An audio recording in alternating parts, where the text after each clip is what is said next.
Good evening, ladies and gentlemen. We are sorry that we are a day late, so we present to you Wiffle Thursday. My first guest of the night from the Houston Hippos is Will Johnson. So,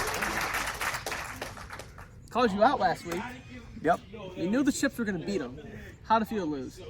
Honestly, I feel like you guys got nothing short of lucky. Like, that's the only word I have to describe it. I feel like the Hippos in recent weeks have strayed away from who we are as a team, who we are as a franchise. And, you know, the lack of runs shows that. We didn't have energy on the bench. We didn't have energy in the field. Cheerleaders did not perform. Well, it's not just that. I'm gonna take full responsibility as myself as a captain, and everyone who starts on the team, including that kid Antonio Vargas over there. So, you know, we just didn't have that energy. We weren't in your face. That's what the Houston Hippos are. How are you gonna try and get it back for the playoffs? And that's exactly what we did our second game. We went at the Dunbridge Dinos, and honestly, they look scared. They look completely scared. Don't let Will like terrified. Terrified. So now that you lost the mojo or whatever, how are you gonna get it back for the playoffs? You're 1 week out.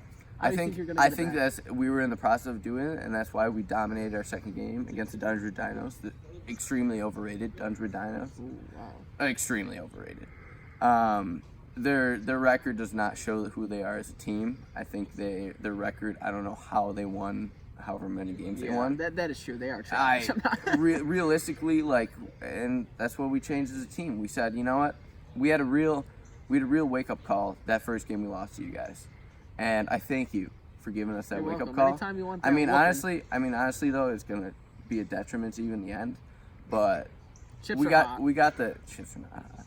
But we got that wake up call as a team, and we're like, you know what? We're straying away from who we are. You know, we were the golden boys of the league for a while. That's not who we are. We're the bad boys of the league. We're the 1989 Detroit Pistons. Right on to my next question. I heard a rumor that the Hippos want to be the most hated team in the league. Can you go off of that? Why though? That's not a rumor. That's a fact. Okay. All right. Because you know when you strike fear and hate into the hearts. They strike hate. That's true. Fear. Not like the Lion Kings. Fear as Those well. guys are dweebs. The Lion Kings are. I don't know what's going on with the Lion Kings. Yeah, they thought Steven Edgett would save them. Yeah, Steven Edgett. That kid's too used to hitting like actual baseballs, not wiffle balls. Come on. But realistically, like we want to strike fear and hate into the hearts of our opponents, and when we don't do that, we're not as good as the league. You know, we came out striking. We started off 4-0. People wanted to put us on top. They were like, you know, Houston Hippos, Golden Boys of the league, and honestly, I think myself included, we started playing into that. That's not who we are as a team. That's not what makes us great. We want to be the villain. We want to be Isaiah Thomas. We want to be all the other guys on that team. I watched that 30 for 30. I forgot who else is there. Bill Lambier. I want to be Bill Lambier. All right? I want to be Bill Lambier. And, you know, when we started being, you know, the Michael Jordans, the Kobe Bryants, that's not who we are. That's really not who we are as a team.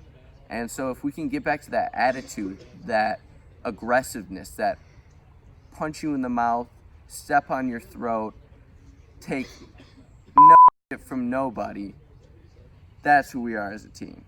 And that's what we did our second game, and that's why we absolutely annihilated the Dunbridge Dinos. So that's what we're going to keep doing. The playoffs are going to be interesting. All right, well, I'm looking forward to the playoffs. Thank you. The Houston Hippos will win this year's World Series. They got to get past us first. Probably not. You guys will be in the wild card round. The Houston Hippos will win this year's Wiffle Ball World Series. All right, well, thank you, sir. That's a statement. That's a fact. I'll actually take it. Thank you for having me on the show. I hope Antonio doesn't carry you like always. That 2-run bomb last game didn't say that, but you know. We'll be back with Hector Vargas next, ladies and gentlemen. Stay around for that one. Welcome back with our second guest of the night, the commissioner, the one and only Hector Vargas. Sir, welcome on the show. Pleasure to finally have you. So, we're going to talk about one thing first. Now, this hurts me because I know how much work you put in. What is with the lack of respect that you get for running this league? Like, you know, every call, it's your fault. Just everything, it's your fault. Why do you think that is? I don't know. I feel like, you know, the last year, 8-2, best in the league after the regular season. Yeah, don't talk about the kind of put a target on our backs, you know. And then the fans didn't like to see us succeed like that, I guess you could say. Okay. And a lot of people are riled up about our slow start this year. And They're happy to see you struggle. And when people see it go down in person after they, pay for their tickets and they sit there in the front row and see us fail like that. On the wall. Yeah, it can kind of get to their emotions and they'll probably, let me hear it. And that's just, it's different when you're watching it on the TV. That's true.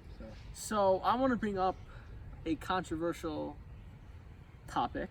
You and Deuce Johnson, go on for that for a little bit. What happened there? I wasn't there because Poker just went 2-0 and I went home. But what happened? I mean, I'm not sure if he was one of the victims from last year. Probably I was. took a lot of pitchers deep last year, so I don't know if he's got any hard feelings from there. I know Lawler over there 3 times in one game. That's brutal. That's tough. But Tough with Lawler.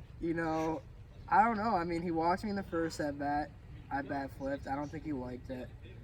You bat flipped on a walk. Of course. I'm not getting. No one's pitching to me this year. I don't know what They're afraid, bro. So,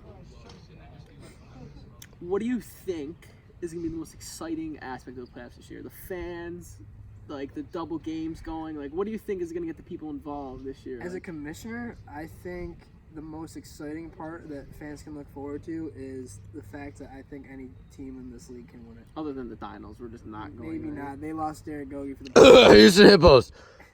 But I think any team could come out on top. Playoff Joe Carey, he can carry that hot seam that's deep. fact. Joe Carey has to show up there. in order for that to Gotta show happen. up. That's the first part. But I really think 9 out of the 10 teams, they could walk away, and I don't think fans would be surprised. No, that's true. We just don't want the Lion Kings. That's Of course. first and foremost. Yeah, I don't think that's happening. So this is our last question for you.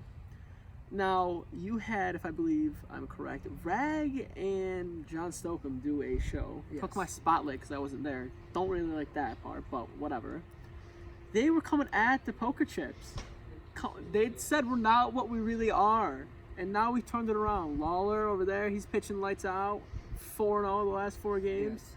You think people should be afraid? I do. Can I correct you there? Yeah. John said he said that poker chip fans shouldn't be worried. That's right. It was Rag. Yep. Rag was the sky. John, shout out to you, buddy.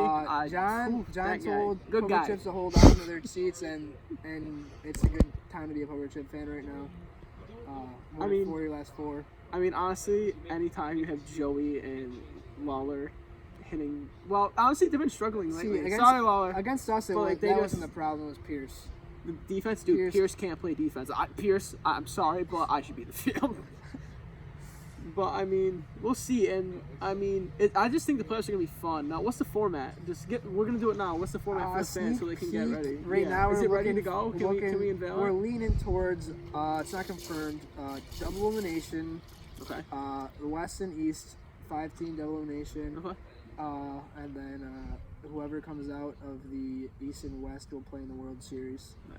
So that's what it's looking for right now. It's not confirmed, but that's Where we're headed. Just so the fans that's know the a direction little. we're Just so the headed fans know for. a little bit. We might open up the practice field in the front yard for the losers bracket. So we had That'd 2 be a games good going on idea, at yeah. once. So there's on July 28th. There's going to be a lot going on in Houston. Okay.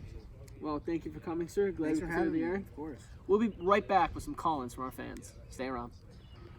Welcome back. We're going to do some call-ins now from our loyal fans of the Wiffle Ball League. Caller, you're on the air.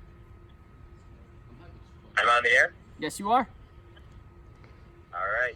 What went wrong for the Hippos in week 4 against the poker chips? Whew. Well, I'm about to dive in right now. Okay. So, I think the Hippos are very top-heavy. They have 2, maybe 3, including Will, good players. The bottom of their lineup cannot hit. They just can't.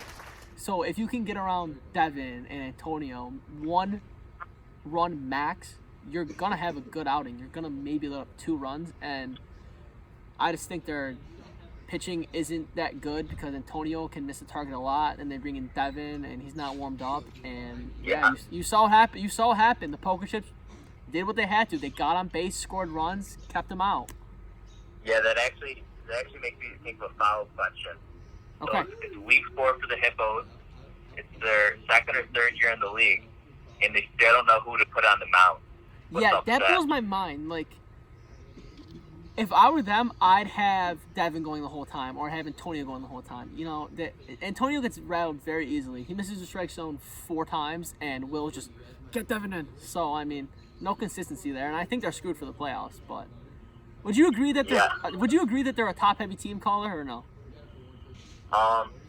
Yeah, I think so. I think they're a bit weak at the edge of the lineup.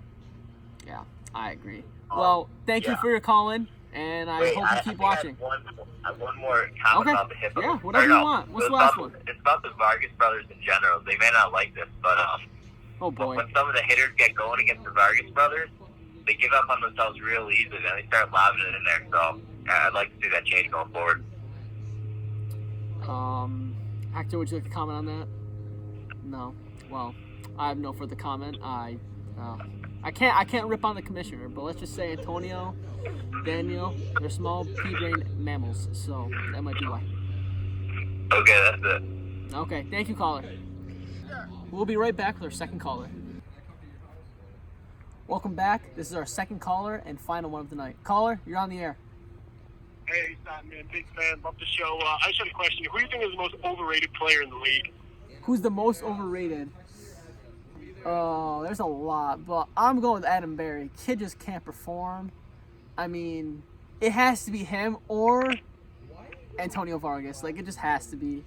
He's not living up to what he did last year. His pitching is trash, and to be honest, I haven't seen him hit that many dingers. I could be wrong, but not impressed by him. I think he's really overrated, and I don't think he'll win MVP again. Yeah, I agree. Another question, caller. Need one more. Who do you think is more on the hot seat, Jason Vent as an owner or Tyler Coyne as an owner? Oh, Tyler Coyne, this kid. That was one of the most mind-boggling trades I've ever seen in my life. For who did he trade for? He traded for Vent and T-Mills. Like, okay, like, listen up. That's just not going to do it. You're getting rid of an MVP candidate for those two guys. It just blows my mind. You see these people like Hector and Zakari and Adam just making these moves to improve their team, and he's just shooting his team's chance down to win. I think it's very, very stupid.